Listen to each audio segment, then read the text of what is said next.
Hey guys, we made it to season 5 of the Us People podcast. I'm your host, Savia Rocks, and in this season, we aim to empower and embrace creativity through diversity as we dive into the fascinating stories and experiences of a diverse range of individuals, highlighting their unique perspectives and creative endeavors, from artists and entrepreneurs to innovators and activists. We celebrate the power of diversity in driving creativity and fostering positive change. Join us as we engage in thought-provoking conversations like...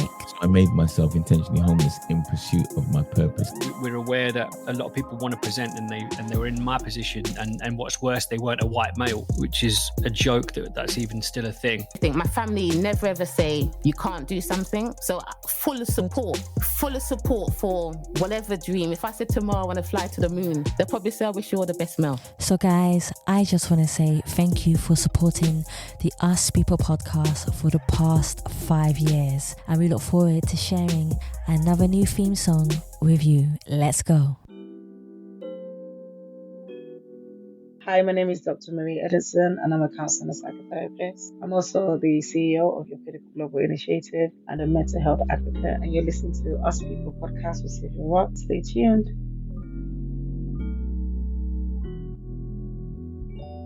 I had to overcome a lot of obstacles just to get here. Hey guys, and welcome to another episode of the Us People podcast. I'm your host, Savia Rocks, and today I am humbled to have Dr. Maria here with me. She is a counsellor, a psychotherapist, the CEO of Your Pinnacle Global Initiative, an international mental health NGO. Dr. Maria is also a humanitarian and a mental health advocate. Even when I say that the second time, I'm still like, wow. Dr. Maria, thank you so much for taking your time to come on the Us People podcast. How are you? I'm fine. Thank you so much for inviting me. And yeah, I'm looking forward to today's session and just, sharing this space with you. And thank you so much once again for the opportunity and just to give that platform to be heard and to share what we do and who I am, what I stand for. I love that. I completely love that. I can see this is going to be a refreshing conversation. So you can kind of tell in the beginning where this is going to go. So I really like this. So Dr. Maria, my first question for you is, could you tell me about yourself, where you grew up and how that influenced you to be the person who you are today? Okay, thank you. Well, first of all, I'm Nigerian and both my parents are from Kwara State, but I was born in Lagos, but I've been here in UK since I was since I was like 3 years old, and I grew up in London. I went to primary school in London. I went to secondary school in London, Southeast London. We moved from North London, and then we just kind of worked our way through the Southeast and then into Kent, and that's where I grew up. And then when I fell pregnant actually with my first son, I decided not to train my child in London. I decided not to. I don't know why. I just felt that I wanted a different environment for him. And then I moved to Manchester. So currently I am in Manchester, and I've been in Manchester now for 17 years. And I lived in London for 19 years. So I do go back to London once in a while. Well, when I say once in a while, I literally mean maybe every other month, So yeah, London will always be home, and Manchester is just a bit of a different atmosphere for me. 100%. And yeah, so it's just been a journey. That in itself has been a different transition in terms of the lifestyle and the environment growing up in London and then coming to a more quieter area and just finding myself. And I think one of the reasons I moved is because I wanted something different for myself. It came to a point where London sometimes felt like same thing, different days. Yes. But I wanted more, and I just thought, where can I go? Funny enough, I called my mom and told her, "Mom, I'm pregnant," and she's a nurse practitioner. She's retired now, and she was like, "Oh, I'm in Manchester. Come and meet me." I'm like, "Where's that?" And then she just said, "Don't worry, I send you a ticket, just come down." And that's how I came to Manchester. But obviously growing up in London, I grew up in a very British environment. My parents were very African at home, but I kind of managed to adopt both and kind of took out the convenient culture side for me. and kind of blended it with the British side of me. So I'm British Nigerian, and I I'm love proud that. one. Yeah, I love that. I can see that. That's one of the things I love is even though you've been born somewhere else, you are Mm. still able to embrace the heritage of everywhere and Yeah, bring it into one and nurture it into who you are. I love that. I completely love that. My second question is one of my favorite questions to ask the guest who comes on the show. So, can you define who you are as a person, but also who do you see when you look in the mirror? But on the flip side of that question, has there ever been a time where you have looked in the mirror and not recognized the person staring back at you? How did you manage to go from a person that you may not have liked the vision of to becoming the person that you feel has purpose? thank you. Well, that is a very powerful question, and I've always been a true believer of finding yourself Yes. from a very young age, and I think even till now, we are all still on a journey of trying to find ourselves. And when you were asking the question about looking in the mirror, I think in the process of looking in the mirror, I was able to ask myself, who am I? What am I supposed to be doing? Yeah. I thought I was going to be an actress. I went to theatre school in Kent, and and all those attributes actually has been convenient for me even till now, in order to be keynote speakers for events and just be able to approach people and just really be myself. So I've always had this finding yourself mentality. And for me, there's an exercise that I do as a counselor where, I tell clients to look in the mirror because I had to do that. I Yeah. had to find the person within, and look beyond the external and look beyond, outside, but literally start to dig from within. And I think that's where I found myself, and I'm still finding myself. And that's one thing I love about that transition is that we are so much there's so much to us, there's so much potential, there's so much embedded in us that you can keep finding yourself to tomorrow, to your 100 years old, and you still won't finish finding yourself. And that exploring yourself even at that level takes a lot of um humbleness, I think, because Yeah. you need to get ready for the person that you're trying to meet, who might be different from the person that you was. And I think the person that I was someone who was lost, Yes. and I use the word lost because again, a bit of culture conflict Mm. in terms of expectations from family, from I culture, from understand that. religion, Yeah. as a Christian that I am. And at the same time, it's almost like there was a time when maybe my parents wanted me to behave like a Nigerian African girl, but Mm. because we were brought up in London, it's like you've never sat me down to tell me how to be a Nigerian African girl. I'm just going with the flow, and I'm just taking every bit of everything, and all of that becomes me. But within that, you still have to remember that these are just influences, they're just factors, they're environmental factors, they are expectations and society factors. It's really hard to separate yourself from that and find a place where it can just be you with you. And that is where the looking in the mirror comes in hand, because you are faced with you, and you Yes. can ask yourself questions. You can ask yourself questions, and you can look deep into your eyes. And it's a very hard thing to do, especially when you carry pain in your soul and in your spirit and in your heart. It is a very hard, difficult thing to do, to look in the mirror and you know go past those pains and those experiences and still try to dig through who is still behind that. In a lot of cases, there'll be a very an innocent, young, childlike person version of you Yes. behind that. But you have to help them come out so that you can become one again, if that makes Yeah. sense.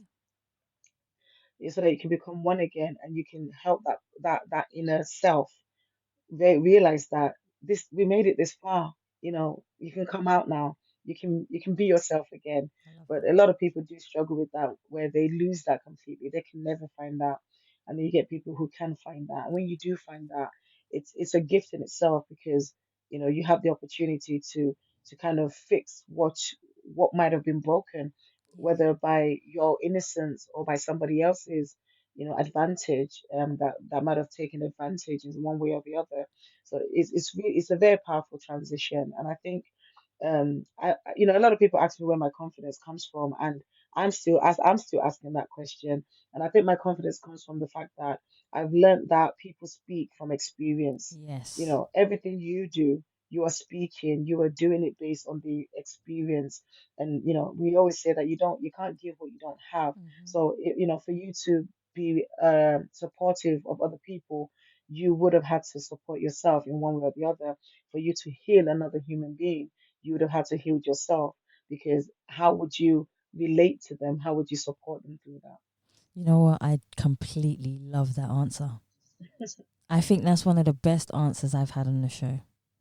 Wow. Okay. Yeah, it is definitely one of the, because you've covered so many different narratives of how people see themselves. Trauma is a Mm, major part of why people become who they are, or whether yeah. or not they can heal themselves to be the best Mm. version of themselves. I'm so happy you said all that. Thank you. It's fine. Thank Thank you. you. How do you find vulnerability as a strength to help you be consistent in your impact with people and helping to create change in environments around you? Thank you again. Another inspiring question, because as soon as you said that, the first thing that came up for me was to just be human. Yes. You know, in the first instance, just be human. You know, without without being distracted with with everything that you just mentioned. But first of all, be human, so that you understand that we do have weaknesses. We can all be vulnerable in one way or the other. Whether people see that or not is a different ball game. You get people who can show that, and you get people who don't know how to show that, and you get people who struggle to express that or explain that, and they keep that, you know, within, and they keep that isolated. And that in itself is another, you know, I always say that, you know, we were taught that trauma was just a big event. It was just maybe you experiencing or witnessing a car crash, or experiencing, you know, a rape experience. But something as simple as a word can trigger something that happened in the past, and that in itself is a form of trauma, because you know you're calling that memory back. Or something as simple as, you know, an abuser whose name was Michael, for example. And you know, you're working on yourself as a client, for example. And then you go to Asda, you go to Tesco, and somebody just walks past and they're on the phone and they're saying, "Oh, Michael, stop it." It just instantly gets you. Instantly, you know, we go into this mode of anxiety and flight or fight, and you wonder whether, are we talking about the same person? Is that person here? And we become very, you know, aware of our environment because of that one word. So, you know, I think it's very important that in everything that we do, we help ourselves by understanding that, you know, we don't have to be strong all the time. I always say to, you know, people that being strong all the time has its psychological effects as well. You Yes. know, smiling every day, your jaw will be hurting, because as, Yes. as humans, we don't have to, we need to learn to balance our emotions and regulate our feelings in terms of emotions such as anger, such as tears, such as fear, such as anxiety. All these emotions, we need to learn to, you know, manage it, and know when to use it, and understand why Mm. it's coming up for us as individuals. So I think it's a very, very powerful question. Again, I could go on and on with that I question, don't but I know mind, you have some. honestly. I really don't mind. But yeah, yeah, I hope that answers your question. But yeah. No, it definitely does. Before Mhm. I get into the profession of what you do, one of the questions I do like to ask is, because we are always busy doing what we do, we're running around, and you know, we have family life and then you have professional life. How do Mm. you balance your professional life and your family life, especially with family responsibilities and professional responsibilities, to know the balance between the two for yourself and for your Yeah. family? I think the word for me there is resilience, in terms of Good word. understanding every environment you're in.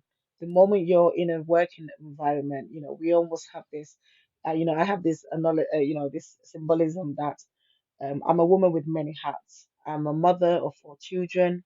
I'm a CEO. I'm a director. I'm a woman of God. I'm in the ministry, and that is a different platform completely. And the representation there is very high. The expectation there is also very high. So, but in every, for example, if I'm coming from work, as soon as I walk in, I hear mommy, and 4 times. automatically, automatically, as soon as you walk in, well, as soon as I walk in through the door, from that word mommy, my Mm-hmm. mommy hat comes off and Mm. comes on, and my counselor hat drops off. Mm-hmm. It drops off at the door. It probably dropped off when I left work. Yeah. But as soon as just to confirm, trust me, when you walk in, there will be this atmosphere, this energy that will come at you, whether they're upstairs or downstairs, whether they're shouting or not. You know that you have walked into a house where somebody else needs you. Yeah. And for me, that's where self care is very important. And little things that we do take for granted, like resting and sleeping, Yeah. it's so powerful. It's very refreshing. And it's funny, as busy as I am, nobody knows how much I sleep. I sleep. I don't joke with my sleep. you know, I,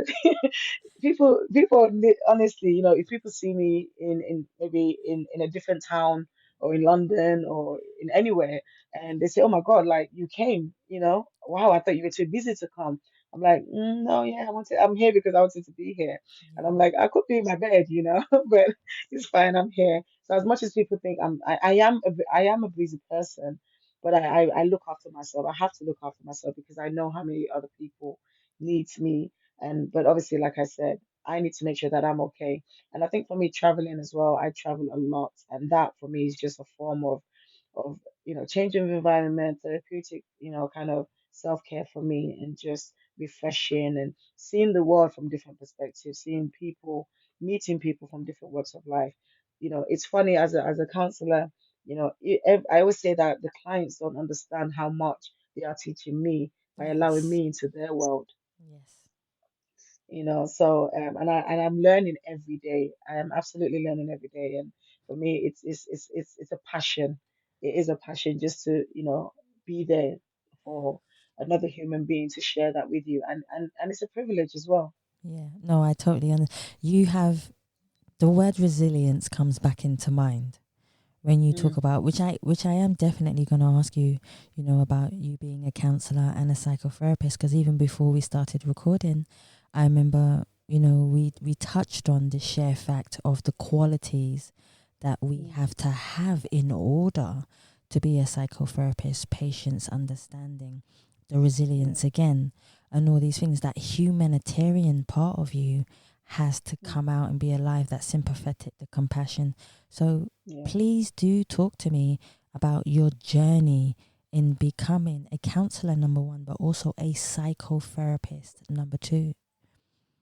Okay, thank you. It's funny that, sometimes we ask questions and we ask ourselves questions, and that question will lead you to, where you are. For example, one of the things I grew interested in was the behavior of human beings. The behaviors of humans were completely different to the words of their mouth. So it was like, you're telling me you love me, but you're not showing me you love me. And then I grew into this interest of love language and understanding how each person expresses certain areas. And then I started going. I did a bit of research on psychology. I did psychology. I did sociology. And I just kind of fell in love with psychology, and I was very intrigued by the human mind and the human behavior, and Yes. how sometimes it didn't connect, and then other times it does connect. I think now we have found through research that, your cognitive processes, what your thought processes are, what you're thinking about, will ignite your body to respond in such manner.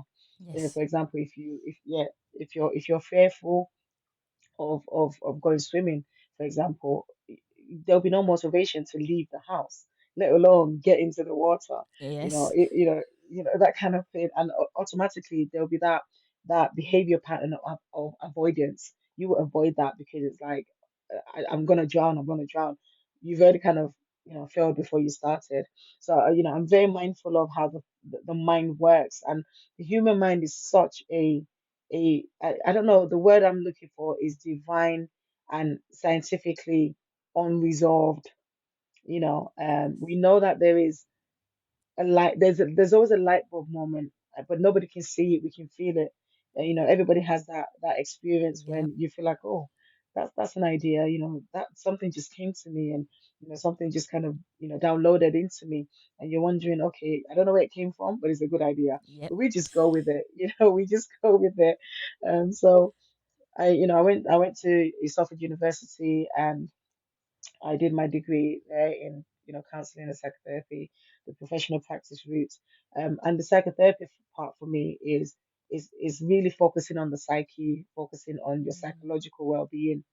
And for me, that is so powerful, that is very, very different for every human being.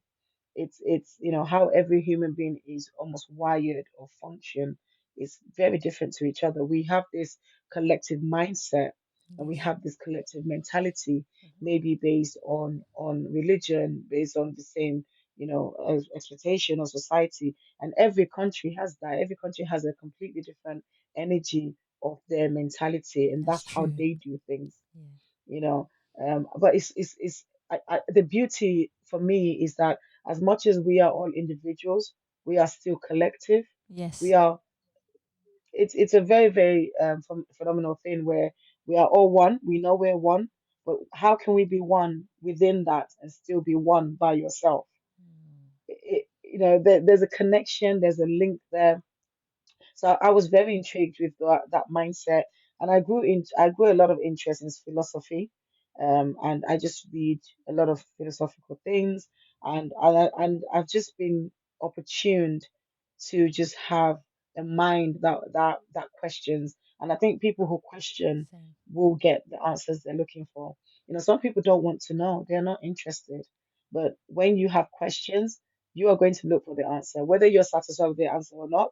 That's another ball game. But just the strength of, I want to know how this works. I want to know how to build this. I want to achieve this. I want to set a goal, and achieving that, it's all part of the therapeutic work that we do. See, I love that. I completely love that. And it kind of leads me on to my next question of how do you integrate your understanding of human rights and social justice into your therapeutic practice?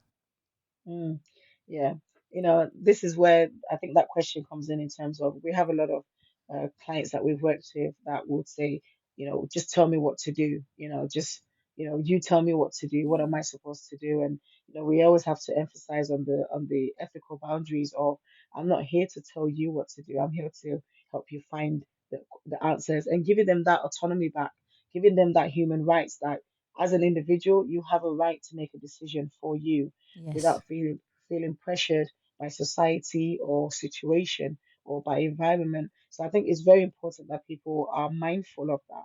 We need to be very, very mindful. And for me, as an advocate as well, or someone who does want, what is right and what is just.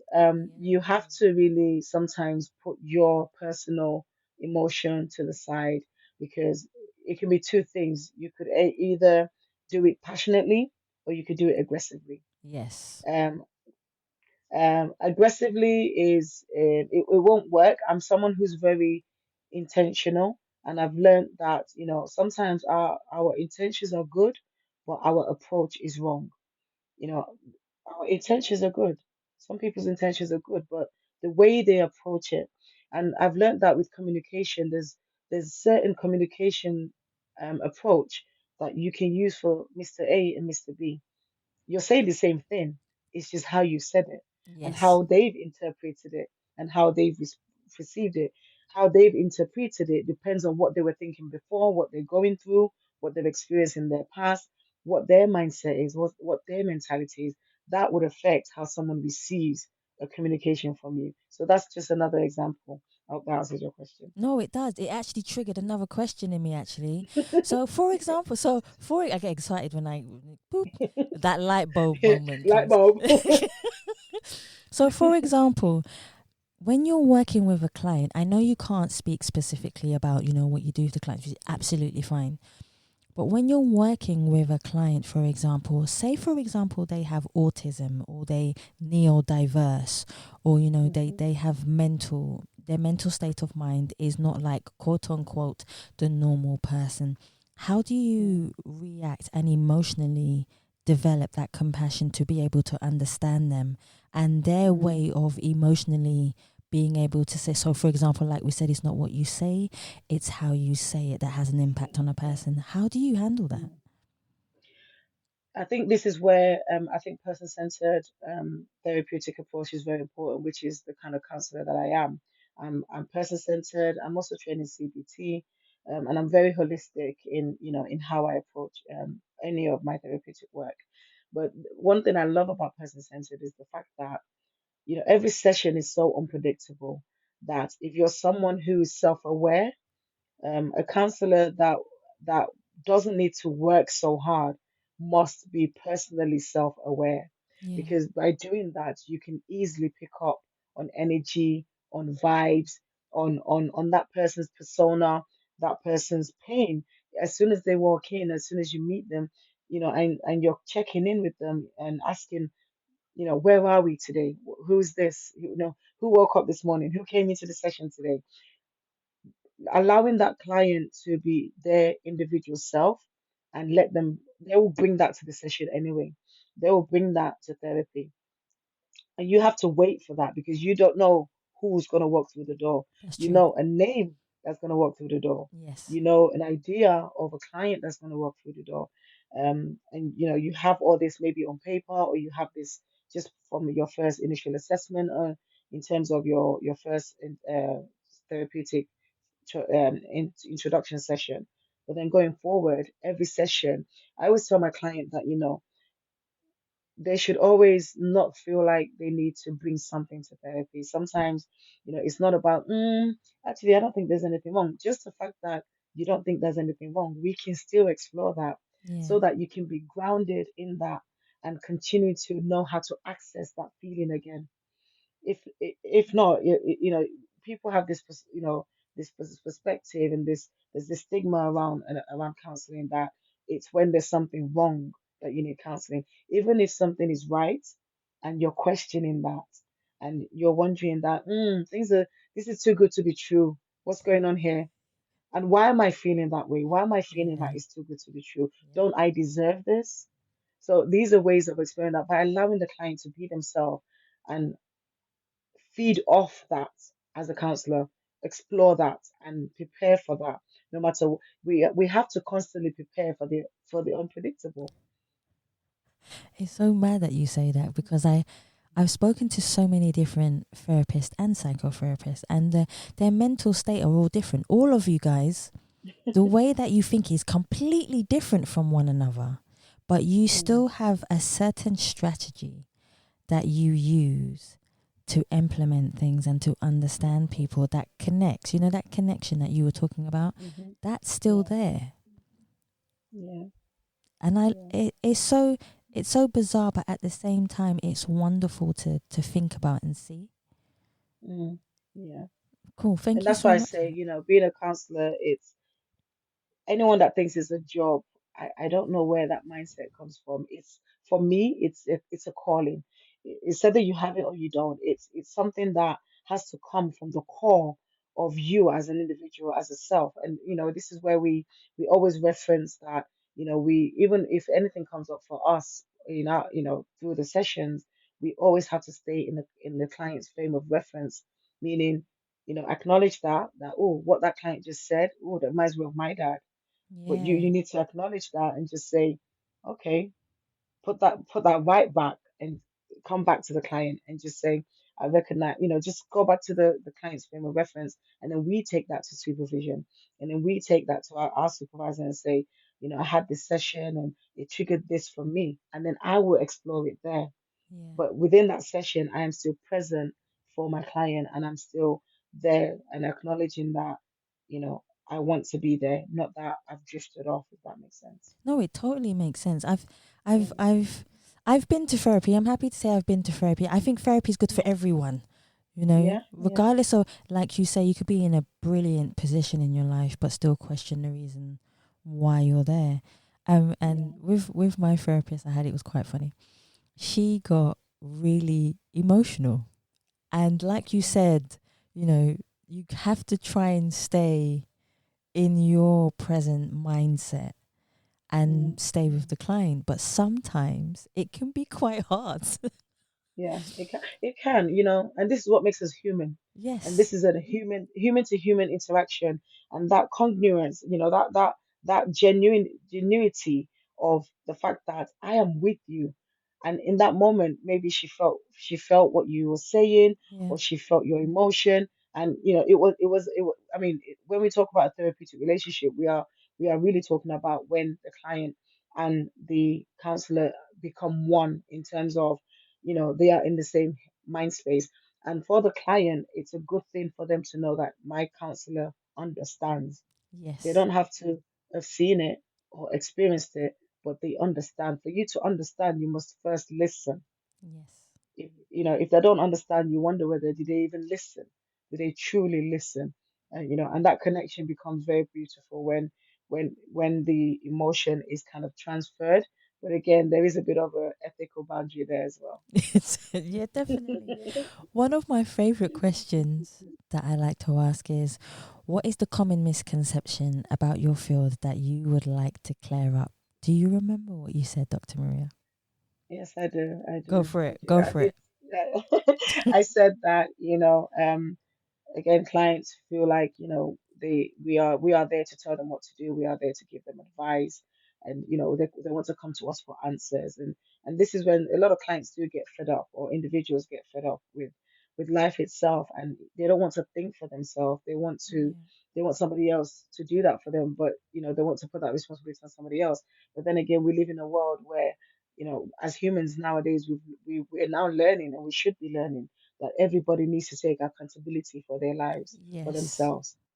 They, they have to look after themselves, and we need to, you know, you can't even, you know, it's fine. You can have a therapeutic relationship with a client for 1 to 2 years, and that could be off and on. But at the end of the day, you cannot still depend on a counselor for the rest of your life. A true counselor will make sure that you can self-regulate and become self-sufficient for yourself. That is the calling for to guide you to find yourself. And I've learned that a lot of people come to counseling because they know the answer. They just want somebody else to confirm it, so Yes. that And yeah. they don't feel that, so that they don't feel that they're making it up, or maybe there's something wrong, or you Yeah. know and they're not, in their right state of mind. But when it's like, well, okay, what, for example, if a client says what she did was wrong, right? I'm not just making this up. Do I have a right to feel this way? And and as a counselor, you can say, if that's how you feel, we have to own up even to our feelings, because if your human body is telling you that I felt like I was maltreated, or I felt insulted, I felt embarrassed, is one thing to feel it, is another thing for your body to actually physically show it. Exactly that. And when those two agree, then it's real. It's funny because I was doing my research. I don't know if the research is the same figure now, but I remember when I was doing my research, they said that only 7% of what you say is actual. Mm. 93% is your body language. It was something Yeah, at that like that at the time. It could have definitely. changed now, but it's so bizarre to know that, for example, even if I'm talking to you now, it's like my body is saying something else. Even when you're talking, it's like your body is saying something else. So I know that you Yeah, must read that within your clients that you work with on a daily basis.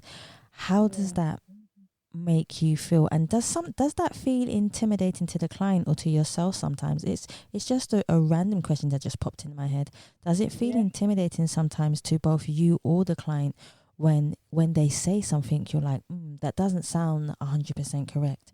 How does that Yeah. feel to you? I think as a counselor, you have to be very observant. Yeah. I think, people who end up being, good at what they do as a counselor from a very young age, they would have been constantly, observance. And, through that, you can really pick up things very quickly. You can pick up somebody standing next to you.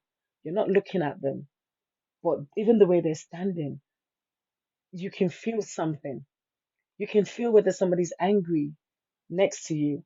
And then you're thinking, what's up with you? Are you Yeah. okay? What's going on Yeah.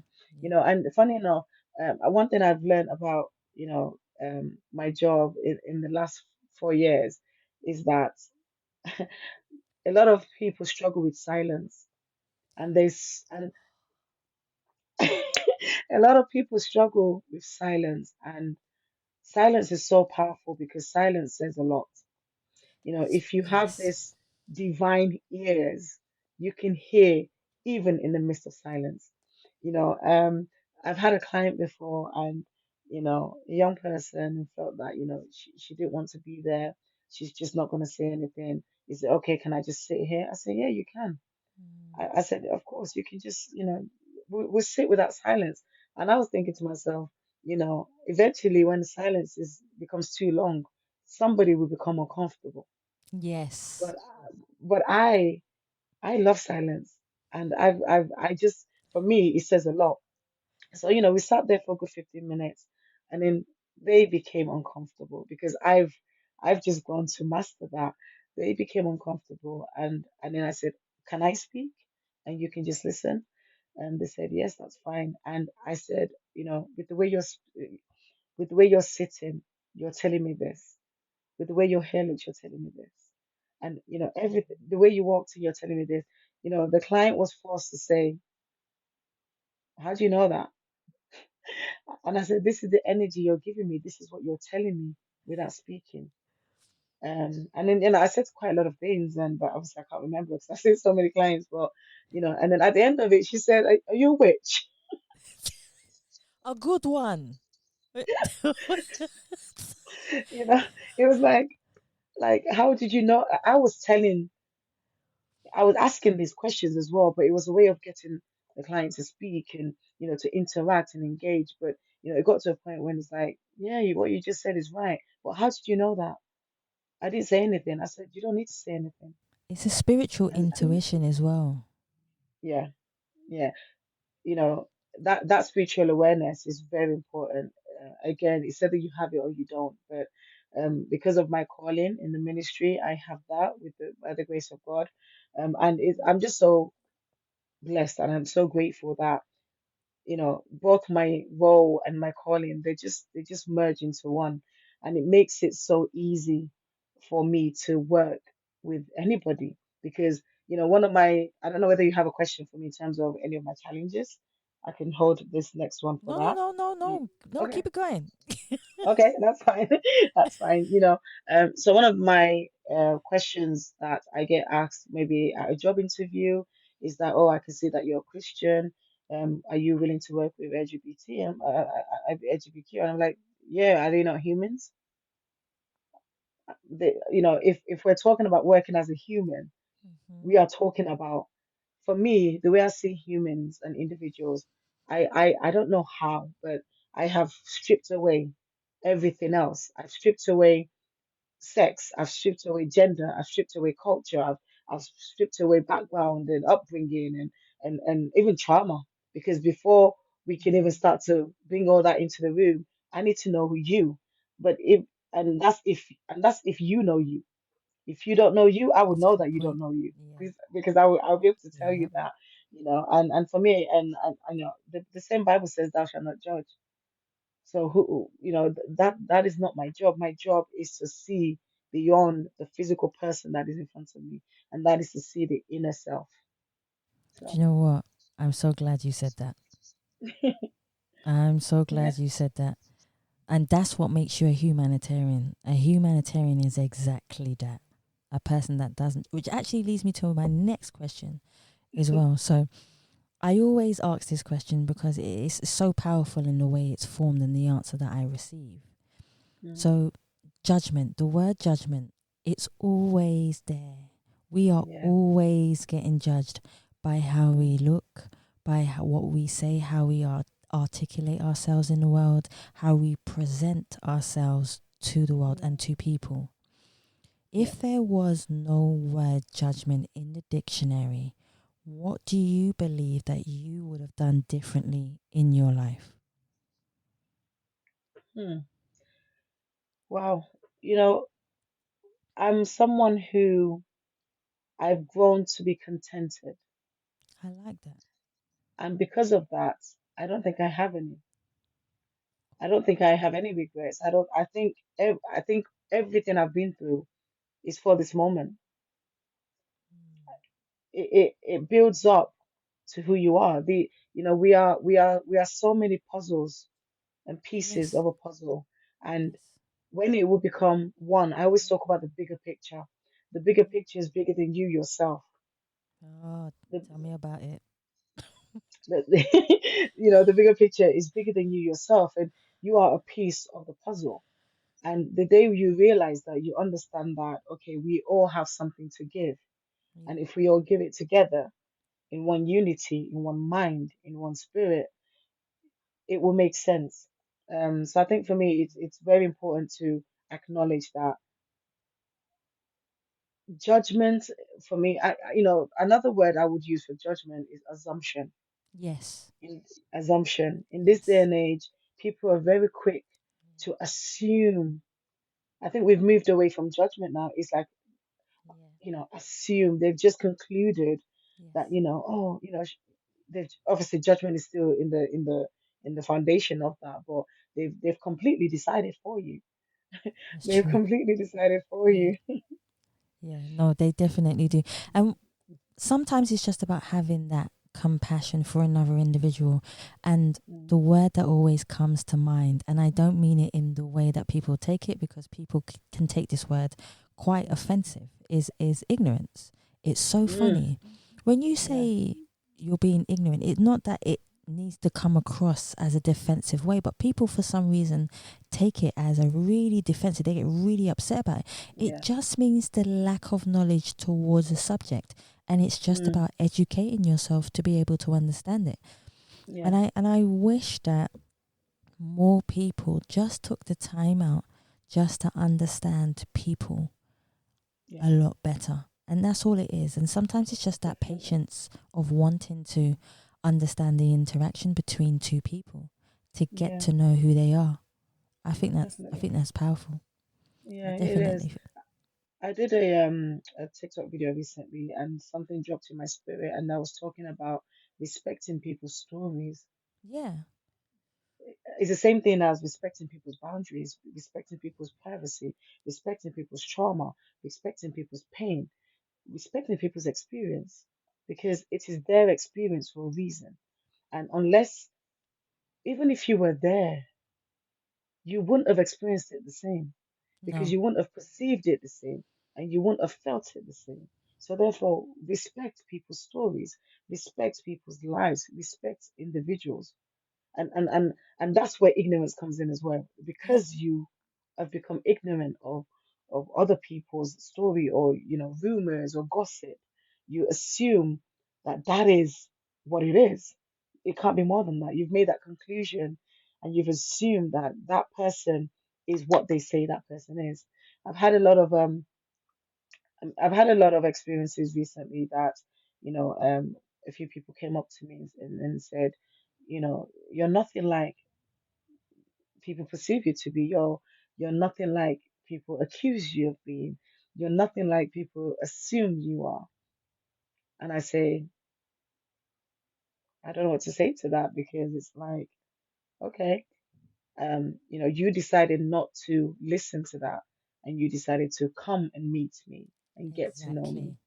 Exactly. Exactly. And lucky for you, welcome to my world. I That's like that's what that. I said.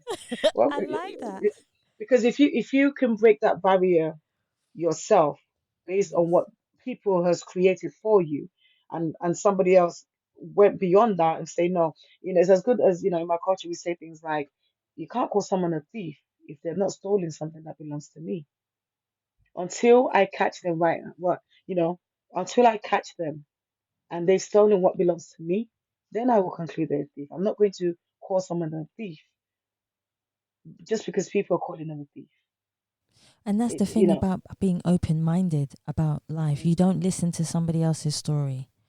You know, I don't mean in that sense. You don't listen to somebody else who is trying to convict somebody or saying that they are the one that done this when they wasn't even there to see it. Yeah, And that happens a lot in the world, especially in it the does. work environment. You know, there's a Yeah, lot of politics and a lot of work positions, and I'm sure yeah, both of us know this. And it's just about you having that open mind to say, okay, you've accused them of this, but it doesn't mean that I'm going to. You said this yeah, about this person. You said they might be lazy, but let me yeah, see if they are. Because the way that yeah, they work with you might not be the way that they work with me. definitely. And this is how people inherit enemies. You know, there's this new phrase I learned from a friend of mine. And you know, and we've come to the conclusions that people blindly, based on assumption and judgment, they inherit enemies. And that is, you know, you have no business doing that. Does that make sense? It's, you know, everyone who wants to inherit an enemy should keep them enemy to themselves. Don't recruit enemies for other people. And this is where, True. you know, people don't understand respecting people's privacy, people's boundaries, you know, and it leaves a lot of people vulnerable. It makes them feel that they have no safeguard around them, no shield, no Yeah. shield. And the minute you put a shield up and you put boundaries up, you know, again, that's a different type of attack in terms of, you know, this person is arrogant, this person is rude, this person is proud. But it's like, I will not allow somebody else to hurt me. That Yes. is a you problem. Yes. You know, I could send you to a good therapist for that one. You know, work on yourself before you want to judge somebody else. You know, when you said you like your sleep, I like my sleep too. So I just feel I I like sleep to be like a able the I like to be able to go to bed or lay my head on my pillow and know mm, that I'm at peace, yeah, knowing that I have done the best I can for every individual, giving them the opportunity to just let them be who they are. definitely, So that, definitely. which I would like to ask you actually, when was the last time that you felt totally at peace with yourself? Oh, you know, as a believer, you know, I mean, if we were to dive into my personal life, I mean, which we are, as a believer, I just my trust and my faith has just never failed me. And you know, when the Bible says, you know, the peace I give you is not of this world, but an everlasting peace, I really hold on to that because I've learned, you know, we've been disappointed by people, we've been accused and embarrassed by people, and we just it's a shame that we live in a world where we can't trust people, Yeah, and you know, which is fine, because at the same time, you don't want to put your life in somebody else's hands because they're not going to guide it the way you will. They're not going to protect it the way they should, that's true. and only your faith can do that for you. And I'm very contented. You know, well, I've not always been like this, you know, in terms of, but I think I remember when I graduated from, you know, University of Salford, and you know we had this last day with our lecturers, and everybody was told to speak, and I wanted to speak last because I know that when I speak people just sometimes they just start crying, because they always like, "Mama, why are you so deep, man?" Like, I'm like, sorry, it's just how I speak. But you know, I was applauding the tutors and the lecturers that, you know, for me the qualification, the degree, it wasn't about the paper. It was the fact that, one, I told them, I said, it made me a better mother. It made me a Yes. better Yeah. person. It made me listen. You know, like there's different levels to listening. Mm. There's different levels to listening. And you know, I said to them, you know, the work that you do, and that day I think I realized that I told them that the work that you do is not a job, it's a calling. And I was proud to say I found my calling, and that was it for me. And that, I feel like that's when I found my calling, and I've been contented with that. And for me, it's, you know, that the fact that I found that and it's true to who I am, I'm at peace with that. Do you know what? It's so nice to hear people when they are passionate about what they do. Mm, There's a yeah, lot of people in the world that I have spoken to, and it's really nice to, and it's a beautiful thing to be able to do when you find your purpose in the world. Yeah. And I love speaking to people because for some reason the purpose of my voice is to help people or ask them questions that they might not hear before or from somewhere else, but to also let them hear their own answers. And sometimes that brings a spark in them. And I love that. It's refreshing. It teaches me something that I didn't know. It lets me hear your story. So what you've just said about it not being about just a paper is absolutely true. Sometimes it's just about going on the journey Definitely. and letting that journey take you to different uncomfortable places. You know, because sometimes we sit in our comfortability. Oh, this feels nice. And then you turn around the corner and it's like, uh-oh. And Definitely. and even though that happens, it's not a bad thing for you. No. My grandmother always said to me, when God wants you to elevate you or to teach you something, he'll make you feel uncomfortable. Definitely. And then and then me and my granny had this joke where we said, "Oh, I feel uncomfortable all the time." I said, God's teaching you a lot."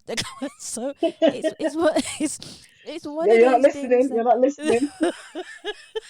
you know, that was my younger days, but most probably you're absolutely correct. But but now I think it's refreshing that when I am uncomfortable, I embrace that uncomfortability.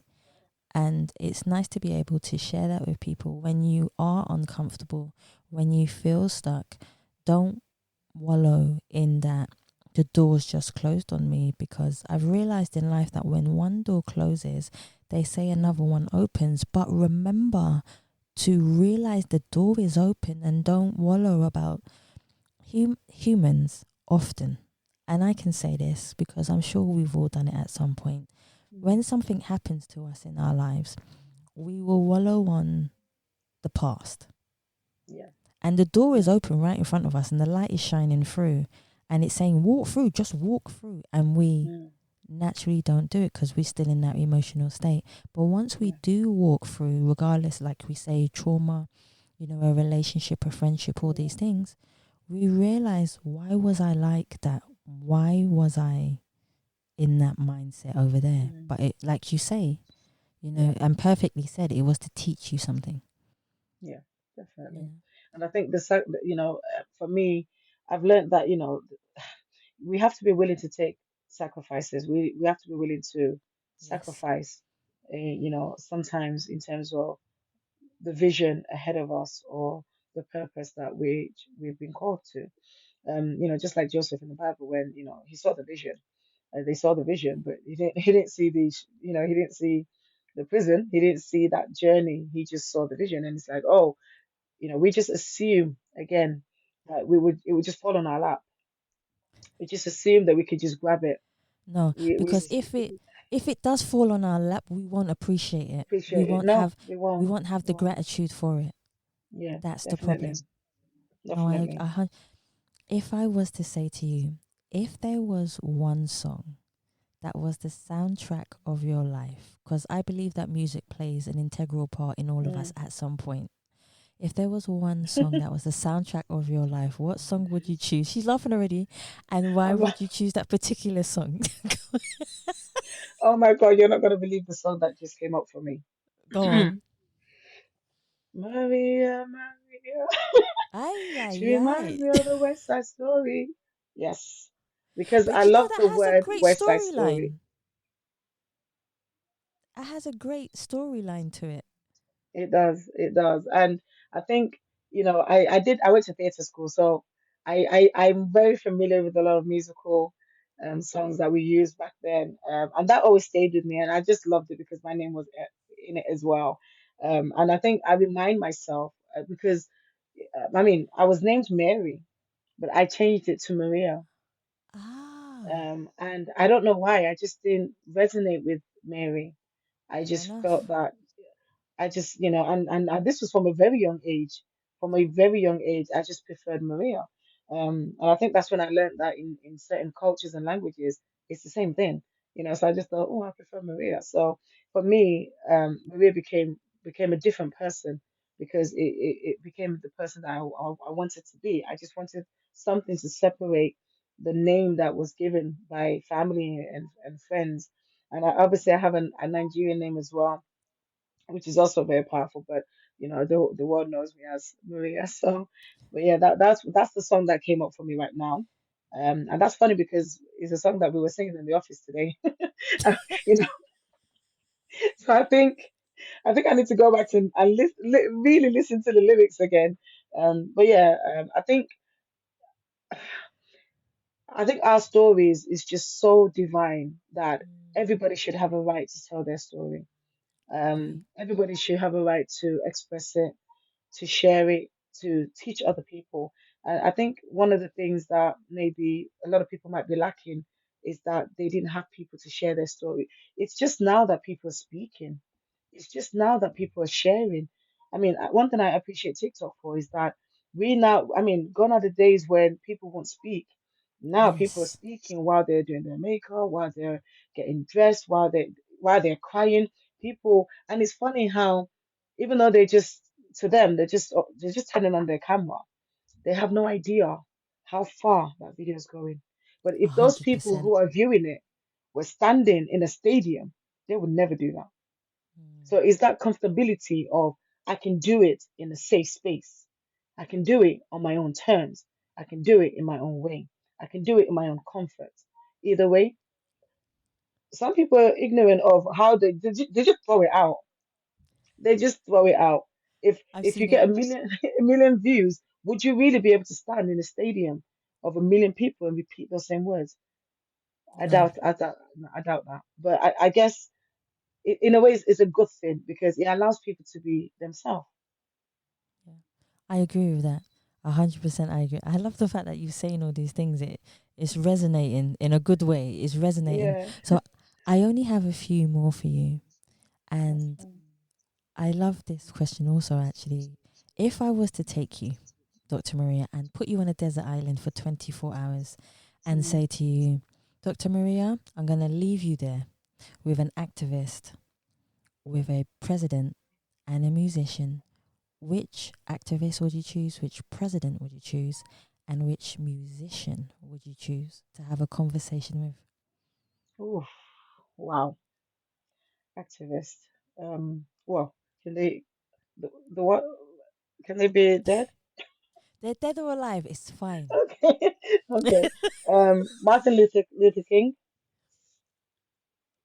Okay. Because he was very selfless, very very selfless, and Yeah. we all know his story. There's something about him that was just selfless. So that's that. So the reason I say that is because even if we were maybe gonna get rescued and we had to leave someone behind, he probably would sacrifice himself. Yeah, I was gonna say that. But you took it Yeah. from me. Yeah, you took it from me. I'm glad you did. Yep. President.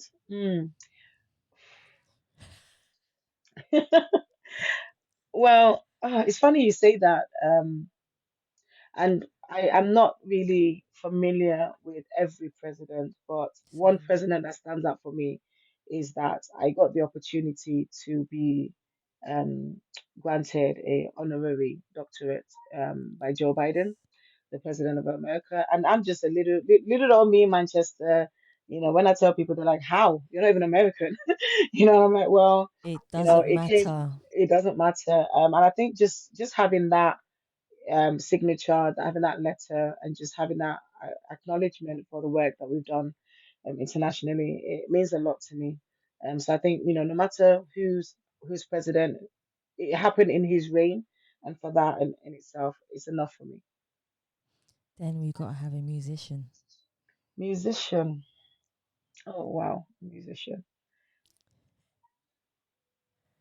So after you've had all the serious talk, so you got Martin Luther, you bring him back from the dead, and then you got Joe, then you got Joe Biden, you know, and you have like a chilled out because he's got a chilled out vibe to him as well. Yeah, Um, yeah, yeah, yeah. you I know, like calm and people. I like calm people. I don't want no toxic people, no negativity. Just calm. Yeah. he We might fall we don't asleep, but need it. I think we go through enough in life as it is already. I don't think we mm, need the toxins within us to just No. no. Let's Some people are leave them just full there. of it and they want to share it. So you just have to give it back to the owner. Thank you very much. Return to I've dealt with sender. mine. Back to sender. I love that. So musician. I'm thinking. Oh yes. Oh my Oh, goodness. oh, oh. Oh, my teenage crush, Craig David. Because I loved all his songs and I had all his albums, and I don't know what it was about him. I was just a huge fan. So yeah, Craig David. Craig David, I love you. I still love you. You know Even though what? I'm married, but yeah, I love you. Like, I think I might have to bring him over to you. You know, I'll just, I'll just bring him. Just yeah. Yeah, I don't know. I just loved him. Yeah, Listen, we all love someone for a reason. yeah. He You made know. good music. Yeah, That he was did. music. Back in those days, that was music. When I you don't know can what we're listen doing to a now. whole album from start to finish. Yes, I had every single one of his albums. Every There single. you In go. fact, if I was to think of my favorite song, "Walking Away." Oh, "Walking Away" for me. I can walk Energy. away from anything. I can walk away from people. I can walk away from negativity. I can walk away from toxic. Because my sanity comes first. I need to look 100%. after myself, and Mhm. I always feel like there's so many people out there who needs us, and I don't have time for time wasters and distractions. There's people out there who truly need us, who truly need you, that needs somebody, that needs serious people. And I feel like that's more important than people who are just, I don't know, distracted and wasting time. I feel like there's so much to be done. There's so much Yeah. to be done. You know what? You know what? I feel that there are so many people in the world, like you say, that don't know themselves yet. And it's Mm, going to take an extremely long time to find out. The reason why I say that is mm, choice. mm, Choice is a massive part of who we become. For yeah, example, if you have had bad parents, for example, it just mm, came to my head. If you have bad parents, you make that choice of the trauma that you've had from your parents, or whether or not you're going to pass that on to the kids you have. mm. Choice Generational is trauma. Yeah, everything. yeah, Absolutely everything. mm, You yeah, know, and we carry that with us wherever we go. And just because you feel that you make one bad choice, it mm. does not mean that that's your destiny. No, You can no, counteract that choice with a good choice, and don't let definitely. somebody else judge you based upon that. Yeah. So I think for I got me, yeah. yeah, so gone. No. After you. I think from that, it reminds me of something I'm also quite a concept, I think, that I'm really passionate about or I'm really firm with, which is decision making. You know, Yes. the concept of making a decision should be as easy as a light bulb, as a switch.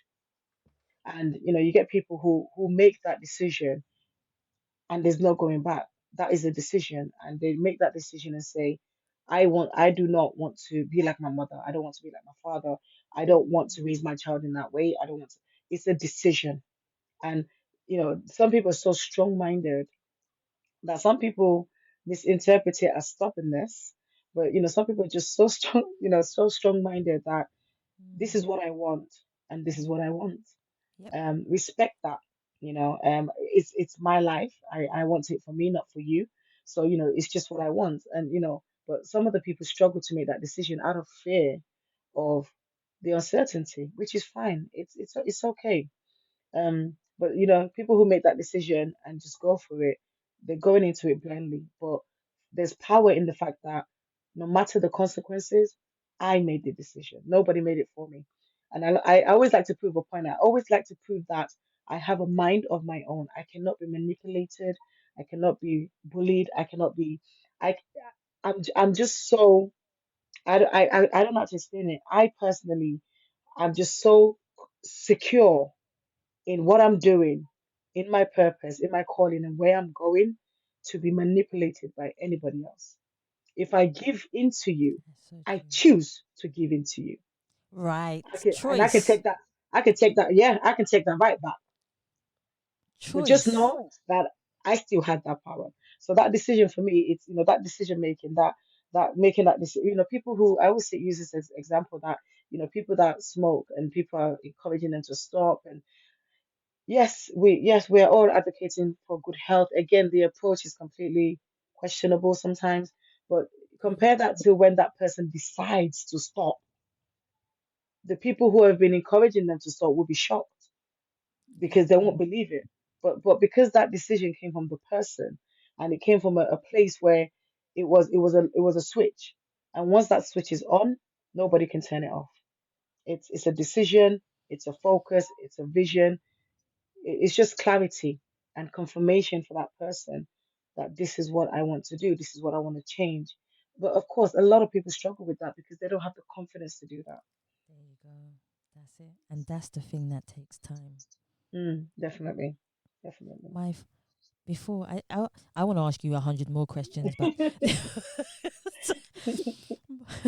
but before I have the humble pleasure of saying thank you to you, I would love for people to be able to find you on any social media platforms or just anywhere that you feel that you would like to share so people can find out more about you and what you do.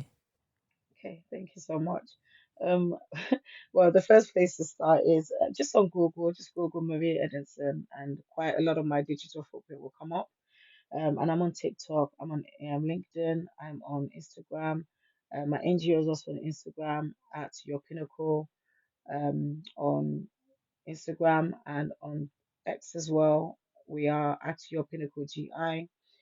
On LinkedIn, I'm Maria Edinson. On TikTok, I'm Your Pinnacle. Again, our website is www.yourpinnacle.org, and that is the website for the mental health NGO. And that's how we work internationally with other NGOs around the world and collaborate and just, refer that support to each other and offer free counseling sessions for complex cases for people who don't have the resources to access that. I think one of our biggest jobs as well is that we, in terms of Africa, changing that narrative and changing that stigma around mental health, that mentality, Yeah. a lot of things like that in Africa is still kind of deemed spiritual. Yes, some people, yes, there is an element of that, but at the same time, God is not going to come down and fix anything. He has already put people in place to do Yes. that. So that's what we want to try to promote and just let people know that there's resources out there and you can access it because you have every human rights to access that. So you can get more information on that on our website. And also, as my counseling directory website is counselingdirectory.org.uk, and you can just type Marie Edinson, and that's where I have my private practice sessions booked. And you could just read more about that if you want any private sessions. Then I also do that as well. So, and right now I'm working for a domestic abuse organization, and we are supporting young people who have witnessed that. So yeah, I'm really excited for everything I'm doing right now, even though it sounds like a lot. But yeah, we move. I know you like your sleep, so I know you get time. I know Yes, yeah. definitely. Upon all So that, definitely. I still get my sleep. Let's see, it's a balance. That's you found your Yeah, balance and purpose. yeah. And this is definitely where I say, Dr. Maria, I put my hand on heart and I say thank you so much for taking the time to tell your story, for being who you are, for showing your humanity, your humanitarian side, for showing people that life is a choice and it's based around your choices and nobody else's, but also authentically, without any judgment, telling your story to the world in your way. Thank you so much for coming on the Yes People podcast. Thank you so much. I've had so much fun. It's been a pleasure to meet you and a delight to speak to you. You have a wonderful voice, by the way, and it's just so calming and soothing. And I felt really comfortable. So thank you so much. And yeah, I wish your platform more success. And yeah, I'm looking forward to everything that the future has to put for you. And I hope we can work together in one way or the other in the future as well. So it's nice to meet you again. And thank you, thank you, thank you, thank you, thank you so much for the opportunity. You are more than welcome. I think that's one of the best thank yous I've ever got. Oh, come on. No, no, come on. I'm one of the things in life is humbleness is key. But you know, in life, when you get a thank you that is genuine, and although, yes, we get thank yous, we know when it's a spiritual thing. It's hard to explain. You know, do you understand where? I'm sure you do, without me even having to explain. There are things where you know where it comes from, and I just want to have that gratitude to you. So thank you so much for doing that. So this is, guys, I want to thank you so much for listening to the Us People podcast. And please remember, you can subscribe and leave us a review on Spotify, iTunes, Google Play, or any other platform that you prefer listening to. Please also connect with us every Tuesday, where we air a brand new podcast for you to listen to. You can go into the Savia Rocks website, or simply go to the Us People podcast website, where you can see the inspirational stories, you can hear the inspirational stories, and where every month we congratulate one of the podcasts to celebrate who they are, what they do, and how they have shared their story with us. You can also donate to the Us People podcast by simply, again, going to the Us People podcast website. And this is where I say to you guys, thank you so much for listening.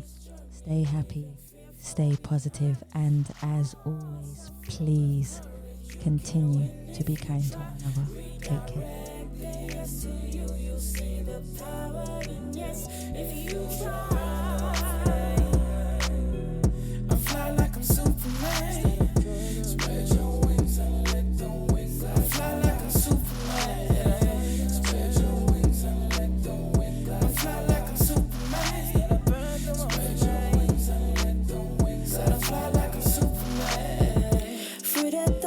Of the night, you'll be guided through the light. Oh yeah. Wow, that was wonderful. Wow, thank you so much. That was wonderful. It just got real. Thank you. So nice to meet you, and I'll definitely be in touch. Yeah. Yeah, I know. It's like, I've done my best, and I'm fulfilled. I'm okay with with what I did. You see the power in yes, if you try. I fly like I'm Superman. Spread your wings and let the wind glide. I fly like I'm Superman. Spread your wings and let the wind glide. I fly like I'm Superman. Spread your wings and let the wind glide. I fly like I'm Superman. Spread your wings and let the wind glide you high. We're just soaring through this journey, leaving fear far behind. Our hearts are full of courage. You can win if you try. Redirect the yes to you. You'll see the power in yes if you try.